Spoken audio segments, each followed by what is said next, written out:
Welcome back. This lecture we're going to be covering the battle for the mind. What do I mean by that? Well, I started to discuss some of the things and uncover some of them in the poison in the passion of the Christ. There's a war on at the moment between the forces of good and evil, and this war is a continuation of the war that took place in heaven. Now, we need to understand that there are certain things can have effect subconsciously, even if we don't cognitively know about it. And this is why the Bible over and over and over again warns about how we should protect and what we should do to secure our minds. Matthew 22 verse 37 is one of those examples. Read it with me. It says, Jesus said unto him, Thou shalt love the Lord thy God with all thy heart and with all thy soul and with all thy mind. Acts 17:11 says, These were more noble than those in Thessalonica, in that they received the word with all readiness of mind and searched the scriptures daily whether those things were so. Let's go through all these texts one after the other, and then you'll understand how this all fits together.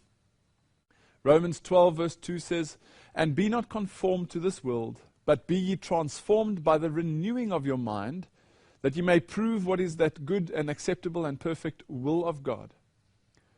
1 Peter 1:13, Wherefore gird up the loins of your mind, be sober, and hope to the end for the grace that is to be brought unto you at the revelation of Jesus Christ. And Hebrews explains why we need to protect our minds. Hebrews 8 verse 10. For this is the covenant that I will make with the house of Israel after those days, saith the Lord. I will put the laws into their mind and write them in the hearts. And I will be to them a God, and they shall be to me a people. And then 1 Corinthians 2:16 says, For who hath known the mind of the Lord, that he may instruct him? But we have the mind of Christ. Now that's a very difficult thing, to have the mind of Christ. It's not an easy thing. It's something that we have to work on constantly. Titus 1:15 says, Unto the pure all things are pure, but unto them that are defiled and unbelieving is nothing pure. But even their mind and conscience is defiled. You see, if Satan can twist our minds or infiltrate them, then he can twist our understanding and infiltrate that as well. Today, we are surrounded by many, many, many forms of sensory stimulation, of which the media is just, or the media as in television and the news, etc., is just one method. Albert Einstein once said, The ruling class has the schools and press under its thumb. This enables it to sway the emotions of the masses. So somehow the ruling class is able to configure the information in such a way that you receive what you're supposed to receive. In other words, he who's in control will feed you what they want to feed you. Is this possible? Well, the Commission on the Freedom of Press states the following. It says, The owners and managers of the press determine which person, which facts, and which version of the facts, and which ideas shall reach the public. So that's interesting. That was recognized by Einstein and confirmed in the Commission on the Freedom of Press. One of the ways that we can just look into this and how does this all work, one version of the facts, one example I can use is overpopulation. I'd like to put up some graphics for you to see that you can determine for yourself whether this idea of overpopulation is as urgent as what it's made out to be. Overpopulation is a term that is spread all over the world, that we somehow need to watch the population of the world because it is expanding and booming and there's no more space left. Have a look at this graphic. This is an image of the world as we know it, the layout of the continents.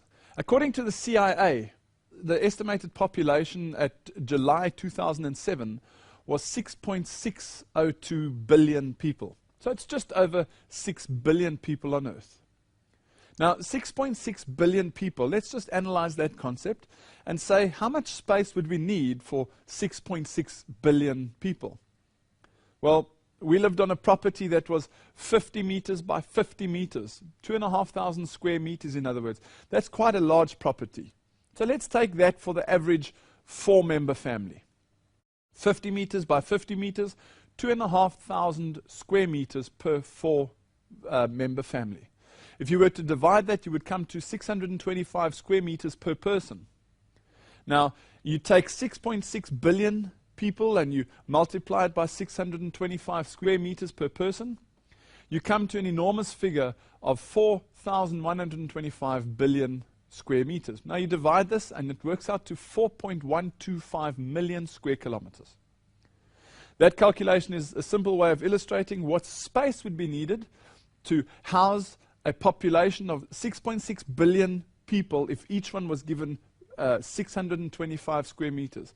I've got 625, you've got 625, your wife has got 625 square meters for themselves. So how much is 4 million square kilometers? Well, look at this. If I add South Africa, which is 1.2 million square kilometers, with Botswana, Namibia, Zimbabwe, Mozambique, Zambia, Lesotho, and Swaziland, I've got a total of 4.6 million square kilometers. That's that area down there. I've got 10% extra in store, and I can, according to that calculation of 6.6 billion people, I can fit the entire population into the southern tip of Africa. But where does this idea of population come from? Overpopulation, that is. It comes from the idea of the ruling class being able to channel the version of information that they want to feed you into your living room. I can, just in that area alone, put 4.6 million square kilometers to side, which will easily house the population with 10% to spare, so you'd have 700 square meters per person instead of 625. Out of a total of 149 million square kilometers, we've only used 4.5 million. This is the type of way information is channeled according to somebody's own perception or agenda. Okay, so how does this all work and where does the media fit into this? Well, the media is the tool which is used to soften our minds, as we've just explained and showed in The Poison in the Passion of the Christ in the previous lecture. Our minds actively accept new ideas which previously would have been maybe uncomfortable. Over a period of time, we start to acknowledge these as fact. There are two forces in the world: evil and good. The same way from heaven, that happened in heaven, there were two forces in heaven and that caused war. Now there's two forces on earth and the war continues, but it's a secret war. Jesus has a network, and his network is a network of information and of influence. This network is in direct opposition and contrast to Satan's network. He also has a network. Jesus' network is split into two major sections. Firstly, service to God, which is a fulfillment of what you would have done in the holy place in the Old Testament sanctuary. And then service to man, which is go and teach all nations, baptizing them in the name of God the Father, the Son, and the Holy Spirit. This is the commandment that's been given to us. Read my words, search the scriptures, study the word, and take it to the world. Two main areas of focus, if you like, for the word of God and as regards Jesus' network. So what about Satan's network? Well, you see, this is where the problem is. Satan's network, his pie graph, is split up into many, many areas. I'm going to be discussing some of them in this lecture. But let me just run quickly through some examples and then it'll make sense towards the end of the lecture. Sport is one of them. Magazines. It's much easier today to read Heat magazine or People magazine or You magazine rather than studying the Word of God. Sport also, it's quite easy to sit back and watch whatever on TV, some sporting event, rather than spending time turning off the telly and reading the Word of God. Sex and pornography is an example. Music is an example of keeping especially the young people busy. What about raves and parties and these nightclub ideas? Cell phones. Have you seen how busy our young people are? The new generation that's just coming through. Cell phones absorb almost 100% of their time. What about drugs? Do drugs lead you to Christ or away from Christ? Movies, food, you can carry on and on. The internet, PCs and keeping busy with computer games. How many times do you have to pull your child away from the computer games? How often do we have to try and turn off the TV to get them away? What about homosexuality? Does that lead you towards God or away from God? What about spiritualism? Does it lead you towards God or away from God? What about secret societies? We've started at the bottom and we've worked our way through to being a master mason. Well, you're only 3 degrees up a very long ladder of 33 degrees. And usually you only find out at the 33rd degree what's really going on. Even work can be a challenge. Not because it's a burden for us physically, which that it is, but taking you possibly away from the Lord. Where you get so busy and so absorbed that you don't have time to read and study the Word of God. And then also wealth and influence. As a result, usually of hard work, we get so absorbed in the success of our hard work that we enjoy it more than we should be just acknowledging it as a part of the success. You see, Jesus has a network and he's trying to draw us deeper into evangelizing and studying his word. Satan has a network and he's got all these various splinter ideas, and it also draws us away and deeper into God's word. God's word in its own way, the deeper you get involved, the more excitable you come. In a way, you become almost addicted to having that close association to God. The same way Satan draws people in, and people become addicted to food, to spiritualism, to television, to movies, to internet, PC, whatever it is, music. So let's look at this. This is the battle for the mind. One force asking you to come this way, and one force pulling you that way. This force of Jesus Christ not using the media to entice your senses, to stimulate you, to feel that you have an association to God, and this one doing exactly that. Using every means, whether it's music or video, audio, whatever types of media, to pull people in, to feel excitement and have that sensory stimulation. Well, let's start off with sport. What about sport? Where does sport come from, and how can it be used by Satan?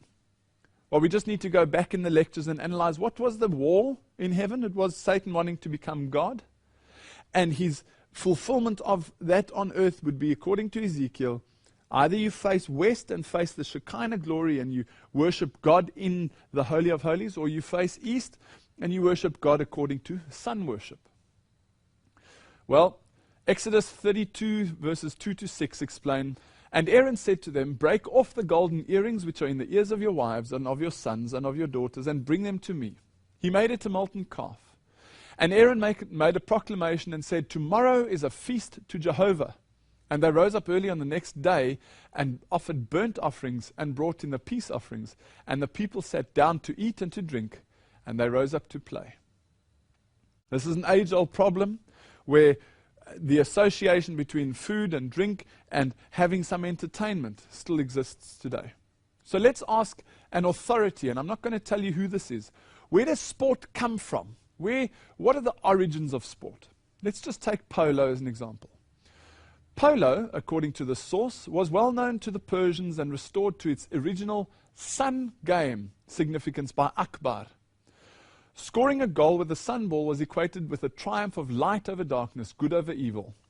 The ball is a sun symbol in all such sports, such as football, hockey, baseball, and cricket.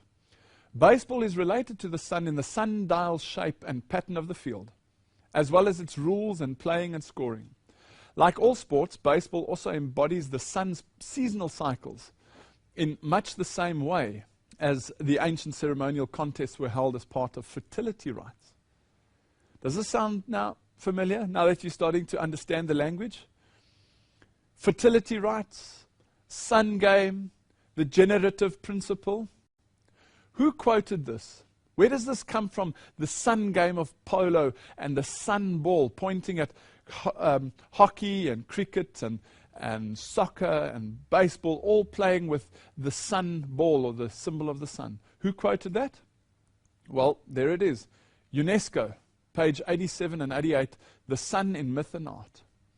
Let's ask them again, what else do you know about sport? They say, Sumerian Gilgamesh story inscribed in cuneiform tablets narrates how the sporting equipment, a stick and a ring or a ball, which Gilgamesh had carved out of an uprooted tree, had fallen into the netherworld as he began oppressing his people by repeated athletic competitions. And how eventually it was the sun god who opened a hole in the ground in order to recover them. Listen to what it says. The Olympic torch, which the runner carries to mark the sun's cyclic movement through the Olympiad, the 4-year period until the next games, is also celebrated to the sun's cyclic rhythm, first celebrated in Greece.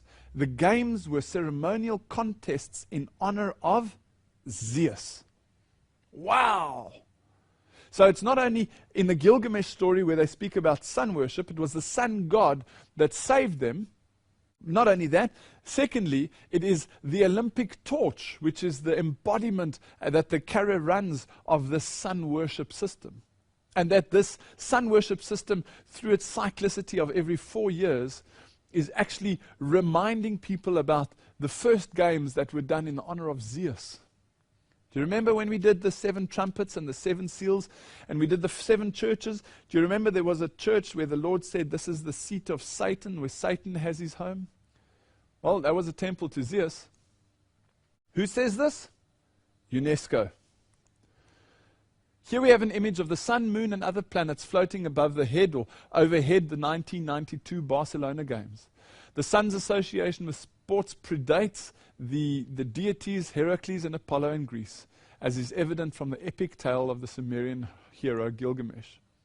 This idea of sun being involved, you might be at the Olympic Games watching the opening ceremony and you don't have a clue. The people that are running the system, however, do. They know that they are getting people involved in sun worship. In ancient times, you take Rome as an example. The emperor, who was believed to be a reincarnation of the sun god, which is exactly what the pharaoh used to be, the emperor would have great sporting events where the sun god would be pleased by certain things that took place on the field or on the ground where they were playing. This idea continues today. If you think about it carefully, what do you have today that's different to the time of Rome? Well, not much, because you have the sun god involved, you have the sun ball according to UNESCO, you have the sun that you're playing with, and you've got 100,000 screaming people who are all excited about, well, whatever the sport's going on. What happens if you take the cricket ball away from a cricket match? What happens? Well, nothing. That's the point. What happens if you take the rugby ball away from the World Cup rugby? Nothing, except that you've got 100,000 idiots that haven't got anything to shout about. Same with soccer, same with hockey, same with any sport. You see, they are playing around with the sun in ancient times. It's just been remodeled and refocused so that we don't understand that. And somehow we're going to have to look at the Baal Hadad. Remember that semicircle with the star in it, that symbol of sun worship? Well, this is how sport has evolved over time to become something which is now widely accepted, that we can, on the weekends, enjoy this sun worship ceremony. And that's what it is, really, where the Olympic torch comes in and people are saying, wow, that's wonderful, the Olympic torch has traveled all around the world. Well, that's a symbol of sun worship. That's why UNESCO says the following. They say, as in sport, the sun is omnipresent on practically all aspects of life, whether it be art, architecture, philosophy, religion, festivals, folklore, dance, or music. Every morning, a pagan god of the day wakes us up. For the Romans in the early centuries of the Christian era, they named it after the 7 planets: Sun, Moon, Mars, Mercury, Jupiter, Venus, and Saturn. So depending which day you stand up, the pagan god is welcoming you. That's why Christianity today wakes up on the Sunday and goes to church, because it's the pagan god which has been infiltrated and embedded inside Christianity. So let's have a look at some of these symbols, and what I'm going to be showing you in this lecture is how to understand the language. They don't want you to know the language because it helps them to continue doing things which will allow them to do things that you won't know. Let's use an example. Imagine you are an English-speaking individual, which I'm assuming you are because you can understand me. Not too many of us can understand Chinese. Now, you walk into a restaurant and you sit next to a Chinese couple who are having a heated debate in Chinese. How much of their language or how much of their conversation do you understand? Well, not much. Until what? Until you learn the language. The same people walk into the same restaurant, the same debate is going on, except I now understand Chinese. How much do I now understand of their language or of their conversation? Pretty much all of it, depending on the fluentness of my ability in Chinese. The same way, I'm going to be teaching you a language through this lecture that you can see the battle for the mind and how these things will now start to manifest themselves, and you'll recognize how infiltrated this deception really is. Let's go and have a look at the Olympic Games and see, can we see somewhere in the system, can we somehow, somewhere see either the Baal Hadad or sun worship in the system? Let's have a look. These are just some of the many symbols which are available for the Olympics around the world. South Korea, the triple yin-yang, that's a sun symbol, the spinning sun. Barcelona 92, Baal Hadad. Atlanta 1996, can you see the Baal Hadad? Sydney 2000, Baal Hadad. Athens 2004, Baal Hadad. Cape Town 2004, candidate city, Baal Hadad. And there's, interestingly enough, a red dot. We'll look into that a bit later. What about this FIFA World Cup?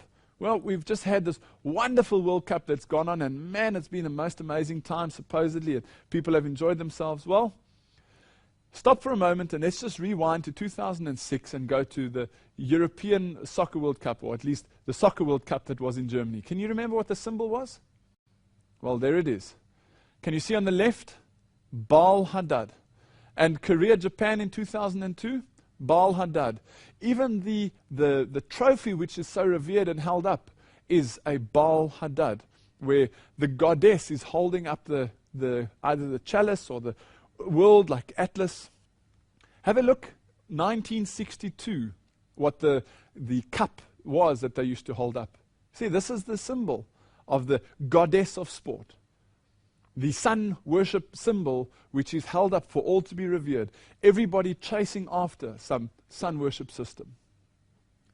Okay, so that's now certain types of sport. What about other sports? Well, you just have to go into something like World Soccer, and you see Manchester United that has got the dragon on their symbol, the little trident with the three-pitched fork, and you've got chicanes and all types of Masonic symbols, 1896, various things on these world sport. Well, I just want to take you for a moment to Portsmouth, the Portsmouth Football Club. This is the symbol that they had throughout the years. Heaven's light, our guide. Why on earth would Portsmouth Football Club have that as their symbol? Does it look now familiar to you? Can you see the Baal Hadad in there? Are you able to identify heaven's light, our guide? This is the star of heaven. You just have to look at the 33-degree Luciferian Freemasonry Shriner hat to see that it's the same thing. The Baal Hadad of ancient worship in Freemasonry is the same as what Portsmouth Football Club have got. And what did they do? 1970s, they changed their symbol. There it is in black and white. And guess what? They changed it again, and look what it is today. 100% aligned with sun worship? Absolutely. Let's look at other aspects. What about the world media? Are there any signals or hidden messages in the world media? Absolutely. Sometimes certain things are more well known than others. This, as an example, is a perfect description of the Queen, or depiction of the Queen and all the royal entourage dressed in black with the Pope in white. Whenever people go and visit the papacy, they have to acknowledge him as the superior power, or the one without fault or without sin. And that is why even the Queen will dress in black. How's this possible? Is he more powerful than them? Well, in the hidden and the secret structures, there are certain things that take place. Even the Queen, who is known as the Queen of the Bilderbergers, she has to dress in black in order to acknowledge the authority structure that is the papacy. What about Prince Charles, dressed in black in front of the Pope? Even today, in modern times, when people go and visit Pope Benedict, either in very dark outfits or in black. These are the things which are recognized by the people who understand the language. Pope Benedict the other day was in the mosque, in a Muslim mosque where he prayed, and interestingly the entire entourage is all dressed in dark, and he's the only one with the other religious leaders that are dressed in light. An acknowledgement and a respect of power. But this can't be, surely not, because the Muslims are busy concerned, or they're upset about what Benedict is saying. Well, on the surface, that is the case. Here in 2006, and it was the 25th of September, so it's just a couple of months ago. Here Pope Benedict met with the Muslim group, and where is he? He's in the middle, the only one dressed in white, with the others all sitting around him. You see, this is the important thing of looking at pictures and symbols. And why do I say that's important? Well, 2 or 3 lectures ago, I showed you the quotation from the Freemasons themselves that said, how we will now speak in symbols because the Tower of Babel has been ruined by God changing man's tongue. In other words, from now onwards, because Nimrod was seen as the first Mason, from now onwards, we will no longer speak secretly using languages, we will use symbols. Here's an example of exactly what I'm saying. Pope Benedict XVI is welcomed on the steps of the synagogue in Köln, Germany, by Rabbi. In the background, you'll see the German Cardinal Walter Kasper. He's the president of the Pontifical Council for Promoting Christian Unity. This picture by Reuters shows the welcoming of the papacy inside the inner circles of Judaism. We've covered this in a previous lecture. But there behind is Walter Kasper, who's helping the Christians unite. This is what is known as a signal picture. Another example of this is from Loyola's cave. There you can see Loyola's cave at the Vatican. This is Ignatius Loyola, the founder of the Jesuit movement. When George Bush went to go and meet with Pope John Paul at the time, where did they sit? In front of Ignatius Loyola's image, right in front. Remember we showed you the quote that says, if everything that happens in politics happens for a reason. If it's happened, then it's been planned that way. Well, that's exactly the case in this point. Here George Bush, you'll see, dressed in black with a Pope in white. Same with the British Prime Minister, black, dressed in white. What about Margaret Thatcher, Maggie Thatcher? She's such a prominent woman. Well, even she submits to black and white. And Jimmy Carter and the leaders from the Far East, black and white. Interesting to see how Tony Blair, when he met with the Pope, he gave him a Masonic handshake. You'll see there where they put the thumb on the thumb on the knuckle, being a Masonic handshake. I'll show you more of these just now. Indicates that there's a certain understanding which the goyim, the cattle, the people on the ground don't often know. And at that meeting, horror of all horrors, Cherie Blair, Tony's wife, came dressed in white. And boy, was there an outcry. Man. And I thought to myself, why would that be? Nothing happens by chance. She knows that she has to. What on earth is going on? And boom, a couple of weeks later or a couple of months later, headlines. Blair will convert to Catholicism soon. Telegraph.co.uk. And when? 22nd of June 2007. What about this one? Blair may become Catholic soon. His conversion from Anglican to Catholicism. And the Prime Minister has even discussed becoming a Roman Catholic deacon. Wow. See, these are the things which you are able to detect prior to certain things becoming manifest in reality. How has he now become the Middle East envoy? Well, he's certainly got a role to play there. Here it says, convert. Blair's been a Catholic for 25 years already. He's not going to be converted. It's all been a show.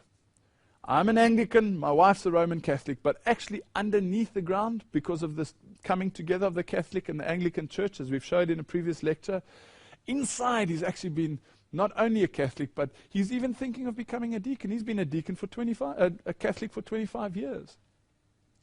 And that's also why when things that are filled with horror for us as the cattle on the ground, when we see images of Pope John Paul with Gorbachev, it makes sense why he can accept or be with people that we would at the time not understand what's going on. What about even the Muslims? Yasser Arafat kissing the ring of the Pope. Interesting to look at Bono there. I'll get to Bono a little bit later. Just pointing forwards in the lecture, Bono is a very, very interesting character, and we'll have to uncover what's going on there. Well, here also you have the papacy and Muslims on equal footing, bowing down to the Pope and the Pope acknowledging them in their situation. Well, in 1984, Ronald Reagan came to visit Pope John Paul II. Very interesting. We'll be understanding why he came to visit him in the lecture called An Image to the Beast. Don't miss that lecture. We'll understand why Ronald Reagan was dressed in brown. What was going on? How was this acknowledged? Well, what happened here is, even though he was supposed to be dressed in black, that's why he wore the black tie, he couldn't outwardly appear to be 100% in submission to the papacy. Because America was founded as a Protestant country. And him opening up channels to the Vatican in 1984, that blew the people's minds. So what about the Clintons? You'll often find that there's certain chin signals and hand signals. And I want to make one thing clear to you. When I speak about the two-fingered salute, or the Baphomet giving his fingers like this, or maybe some of the hand signals coming on, you cannot take one element of this, of what I'm explaining to you, and say, bomb, there's a Freemason, or bomb, there's a Jesuit, or bomb, this.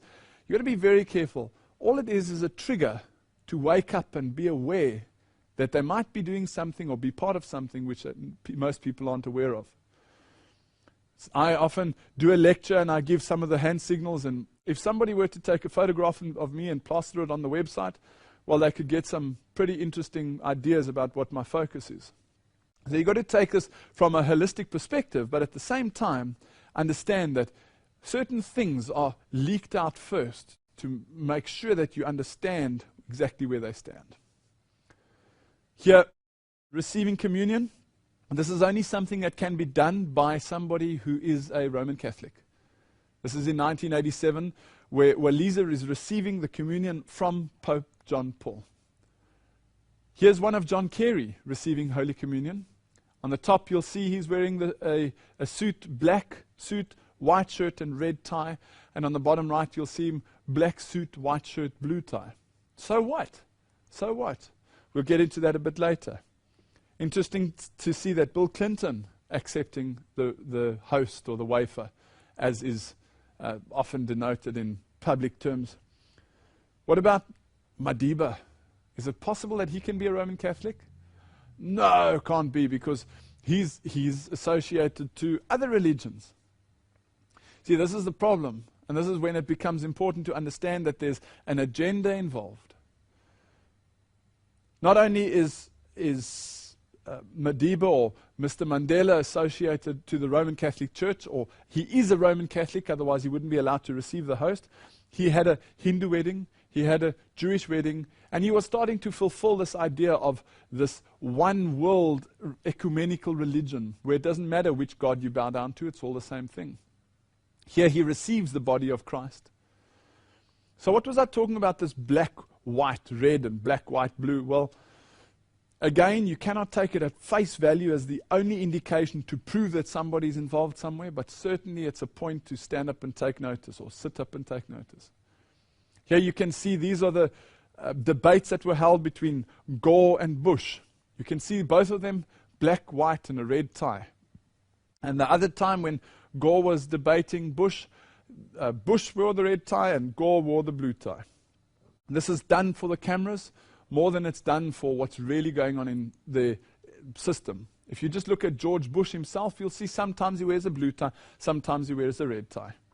Just depends on what message and what signal he needs to send out. Just look at the George Bush and Kerry debates. Here they are arguing, both of them with a red tie, and then greeting, one with a blue and one with a red. And you see George Bush is wearing the blue tie and Kerry's wearing the red. That was on September 30th, 2004. There was another debate on October 8th, 2004, where George wore the blue tie and Kerry the red. And then on October the 13th, at the third debate, they both wore a red tie. All this is saying is the one is the victim, the one is the victor, and then the one who will become victorious gets acknowledged in secret. If you don't understand Chinese, you can't understand the language. When George Bush changed his tie color, then I thought, oh, okay, we'll see who wins this election. And George Bush won it. When the Pope is walking, just have a look around him. You'll just see black, white, red, black, white, red, black, white, red, wherever you go. Sometimes black, white, blue. Here's even Jeb Bush meeting with the clergy, black, white, red. George Bush himself, black, white, red. Bill Clinton, black, white, red. Madiba, when he was inaugurated, black, white, red. Here's Tony Blair, black, white, red. Some of the leading Indian officials, black, white, red. Some of the Capitol Hill Senate, the majority whip, Mitch McConnell, etc. All of them either black, white, red or some shade of black, white, blue. Waiting for new law. This is Liberty's medical scheme. Stephen Marsh from Liberty Life and Liberty Medical. South African boss of, I think it's Eskom or one of the larger companies at the time, black, white, red. Just a way of identifying who's involved with what and who knows something that's, like this example says, what's Zuma hiding?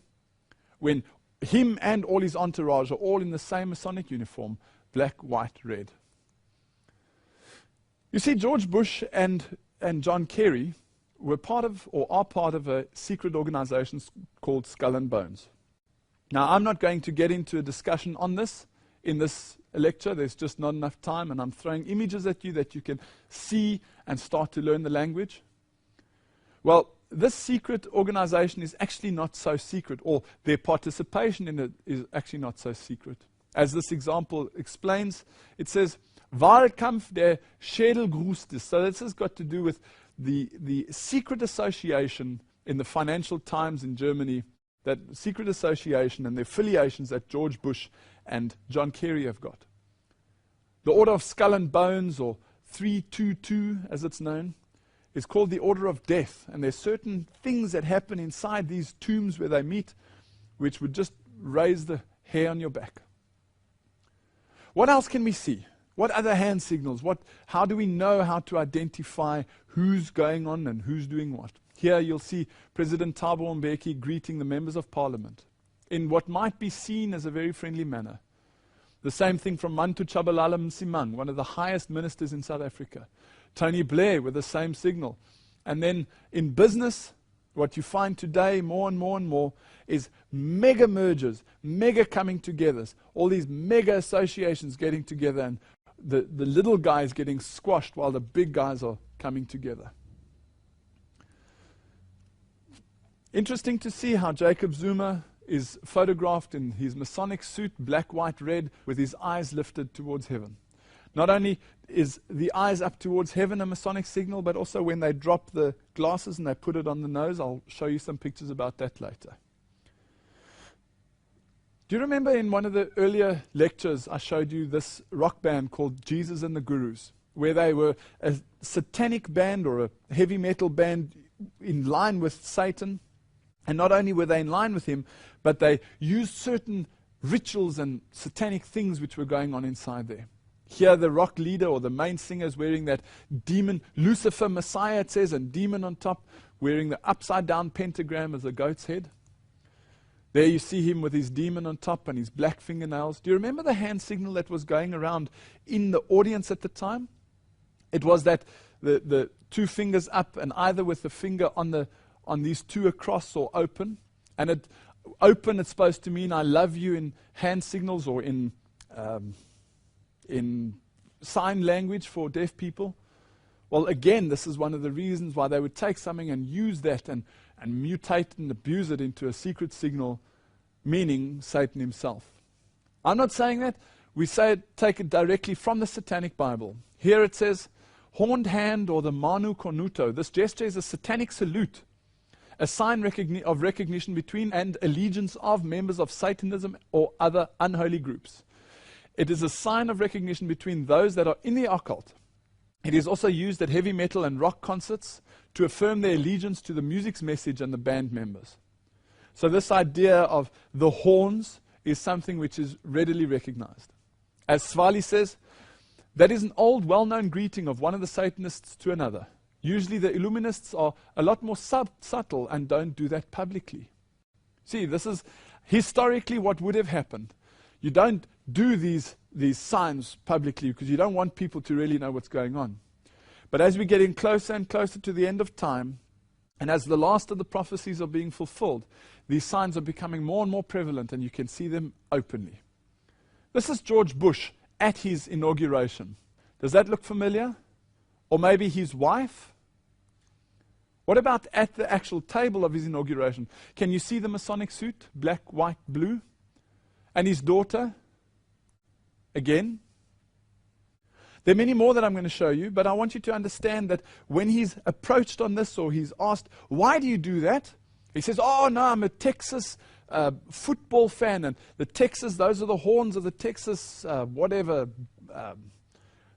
animal or ox or whatever, bull, I don't know. That's what they'll tell the koyim, that's what he'll tell the cattle.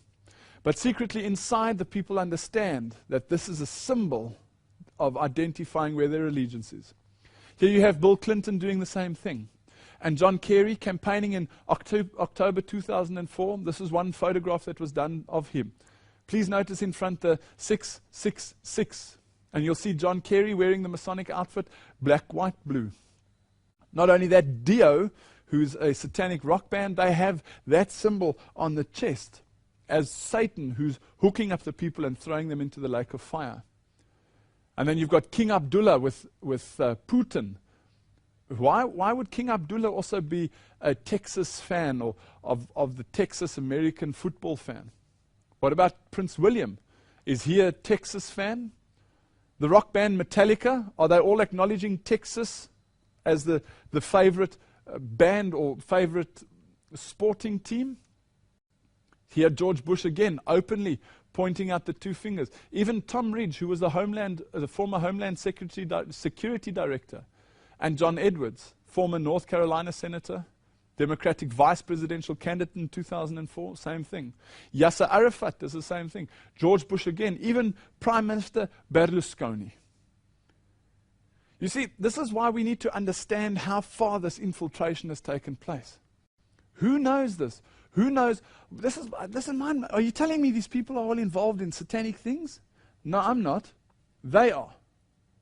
This is the reason that you don't or are not taught the language. Because if you understood Chinese, you'd understand the language. What about this symbol? Has it somehow infiltrated into our children? Because that's who they're targeting. Where do we see this symbol? Do you recognize it at all? Spider-Man? What happens with Spider-Man? For Spider-Man to shoot his web out, he goes, wah, and he shoots his web out. I can't remember if it's like this, or I think it's open. He goes, wah, and he spreads his web out. And there's also this one where you have to, you get these kids' toys where you tie it to your wrist, and you have these children running around the garden going, and firing this thing. They've got no idea that they're busy with satanic things. Also the Baphomet, which we discussed earlier in the previous lecture, with the 2 fingers up and 2 fingers down. Anybody that watches Yu-Gi-Oh! With a conscience will realize that it's absolutely demonic.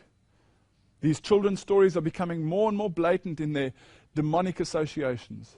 And Yu-Gi-Oh! Specifically, where they're working with tarot cards, which in itself is satanic.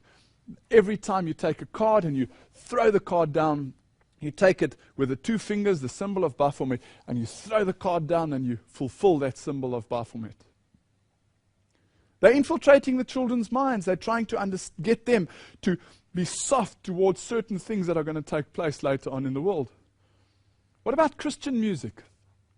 We'll get into music in a second, but what about Christian music? You've got some leading figures like Michael W. Smith. You've got Amy Grant. Well, here's Amy Grant, believe it or not. On the Michael W. Smith in Concert Reunion Records 1985, on the videotape, flashing the satanic salute. Not only does she flash it, she deliberately flashes it, twice at least, on the video, to prove her allegiance. That's who I'm singing to, wow, and she sings. She's telling the people that know what to look for, she's telling them who her affiliation is. You just have to go to Anton LaVey, who's the founder of the Church of Satan, and say, excuse me, Mr. Anton LaVey, what does that signal mean to you? And he'll say, well, here it is, on the back of my satanic Bible, on the back cover of the hardcover of the satanic Bible, there it is. It'll show you exactly who it is. Why then are Charlie Bell and Jim Cantalupo doing exactly that thing? Both holding either with a thumb out or the thumb in. They're the people who own and run McDonald's. Is there somehow an evil idea, a philosophy to get people to eat something which filters rubbish into their system so that their minds get clouded? Dan Quayle, again, perfect example of a satanic ritual. What about music? Let's look at Kid Rock. There you have Kid Rock and, oh no, it couldn't be the Beatles. Yes, it is. John Lennon himself, flashing the horned cornuto, or the symbol of Satan. I could go on and on and on about all these symbols and these signs. But all I'm going to give you in this lecture is enough for you to understand the basic verbs, the basic nouns, the basic adjectives, to form a sentence so that you can listen into the conversations of Satan, who's trying to stop you from understanding these things. What about the symbol of the ring over the eye? Well, that's a symbol of Freemasonry. Secretly, they'll send their symbols. You'll see also Robert Mugabe's always got his little cannoni behind him, sending out the signals for the world to see. Here you have the world leaders doing the same thing. And even Pope John Paul doing it. Why would Pope John Paul do that if there weren't some affiliation or some need for it? We're going to go into more of these signals and hand signals in a later lecture inside Christianity, when we discuss Christian deceptions at the end time, and then the follow-up lecture to that is signs and lying wonders. Who inside Christian circles is doing this signal of Satan and sending it up? Well, for one, it's Benny Hinn. Number two, it's Kenneth Copeland. Number three, Rodney Howard-Browne. What about Billy Graham? Is he somehow involved? What about Trinity Broadcast Network? Is that somehow involved? Well, I'm not saying they are. They're saying they are. Because every time Billy Graham appears on TBN and Paul Crouch and Jan Crouch greet him, it's a Masonic handshake with the thumb on the knuckle. Why? Can't they get their hands in correctly? No, they can. They know exactly what they're busy with. Here Billy Graham meets Dr. Robert Schuller, who we've identified in a previous lecture as a 33rd degree Freemason. These are two Freemasons acknowledging secretly but openly that they are affiliated to the satanic network. See, the best place to hide something is where? In plain sight. So if you've got the Christian people doing this, and you've got the religious people doing that, and you've got the politicians doing this, and you've got the music signals, the musicians doing that, you've got more and more of this, even if you don't physically, cognitively notice it, sinking into your subconscious.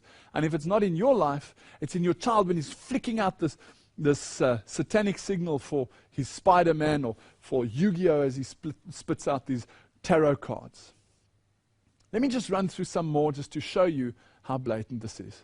George Bush wearing his Masonic outfit, black, white, red. There his wife, she's a Texas fan. So is Paul McCartney.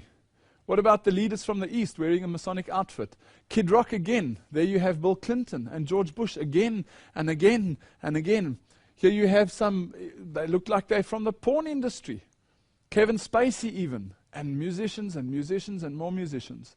The music industry is full of this. Even Lisa Ling, symboling or showing the symbol of association. Here you even have some of the more well-known singers. At the bottom you've got the heavy metal bands, and on the top you've got these child rock stars that have hit stardom and fame and can have anything they want in the world. They've got so much money, and children all over the world are saying, wow, Avril Lavigne, what a wonderful woman, what a wonderful girl. No, the only reason she got there is through her affiliation, and you can see exactly who that is. What about Meryl Streep?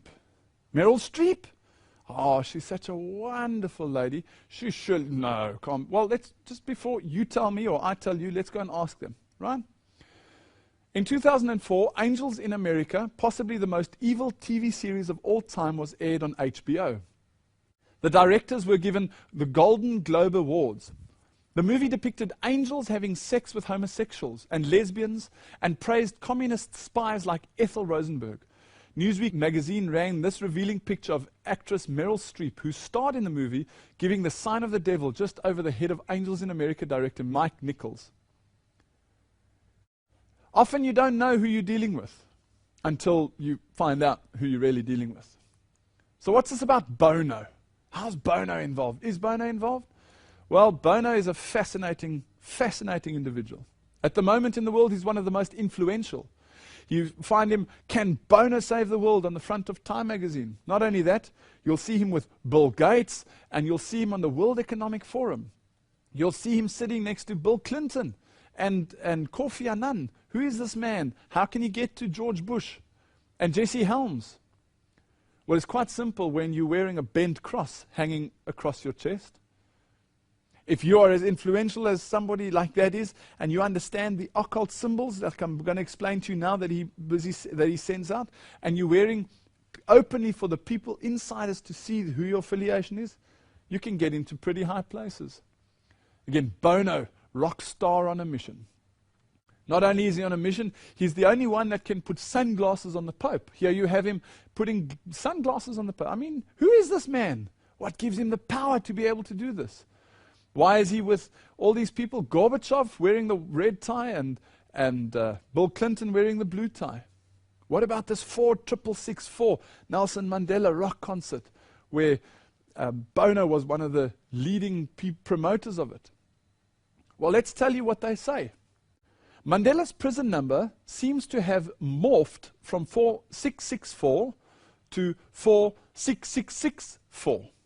There was a 4664 concert.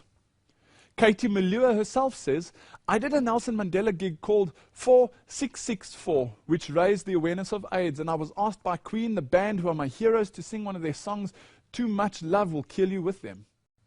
Following the inaugural 4664 concert held in South Africa last November, it has been announced Spain will host a follow-up in August. So weird that it is now 4664, and Mandela must back the change. These are quotations. I'm not saying it. His prison number of number 46 of 1964 has somehow changed to number 46 of 664, 4664. And even in Spain themselves, on the website it'll say, following the inaugural 4664 concert, Spain is to host the second 4664 concert. How strange when you see U2 surrounding Nelson Mandela, the most loved individual in the world, that the 4664 is now open for the whole world to see. Who's this Bono character? How does he work to get into those circles? Not only that, just the other day on the 29th of March 2007, he received an honorary knighthood. Knighthood for what? "You have permission," he says, "to call me anything you want, except sir." He did suggest some alternatives. Lord of Lords was one of them. Here he is receiving it from somebody wearing the Masonic outfit. And there he is covering up which eye? The right eye. As he holds up the supposed peace sign, he holds up his badge or his award and he covers up the right eye. What's this about the right eye? Encyclopedia of Freemasonry said, "The all-seeing eye is an important symbol of the supreme being borrowed from the Freemasons of the nations of antiquity. On the same principle, the Egyptians represented Osiris, their chief deity, by the symbol of an open eye, and placed the hieroglyphic of him in all their temples." You remember that? Freemasonry discussed the eye on the $1 bill, Ordo Novo Ordo Secloris, the order, the eye of the new order of the ages, is the left eye. Why is he covering up the right eye? Well, to the ancient Egyptians, the right eye symbolized the sun and the left eye the moon. You'll remember this was fulfilled in the Passion of the Christ, where Jesus is hanging on the cross and he looks to his left and he looks straight into the camera. And that was the symbol which Mel Gibson used as his icon productions or icon studios. It was the same where Barabbas's eye was closed, the same with the unpenitent thief, the same with icon studios, this Lucifer idea where Lucifer is the Holy Ghost and Satan at one and the same time. In other words, the fulfillment or the embodiment of good and evil coming together in one individual. Well, that's why Bono, and here you have the image of him, covers up his right eye. And there he gives the Masonic symbol covering his right eye. And there, receiving his award, he covers his right eye, just as Jesus was the one who had a right eye darkened. These are symbols which will start to make sense now when you look into the media and start to understand what is being sent to us. And then Nelson Mandela holding up Bono's hand, and behind him you'll clearly see the Baal Hadad of sun worship. He's also another man who's influenced and influential, even with people like Oprah, and sitting on the World Economic Forum board. What does Bono have to do with the World Economic Forum? Even Time magazine called him one of the persons of the year, next to Bill Gates and others. And Vanity Fair puts him on the cover, leaning to the left again, or leaning to the right again, showing his one eye with Queen Rania. I was blown the other day when I read this article that MSNBC explains that Bono is even seen on the shortlist for the World Bank chief. I mean, my word, 6th of March 2005, they're even thinking about Bono to become the World Bank chief? Who's involved? Why? Wherefore? Doesn't make sense. Doesn't have to make sense to you. You're not invited to the party, neither was I. Once you understand the language and you're able to listen into the conversation, you'll see more and more about who's all involved in this. We'll continue this in part 2.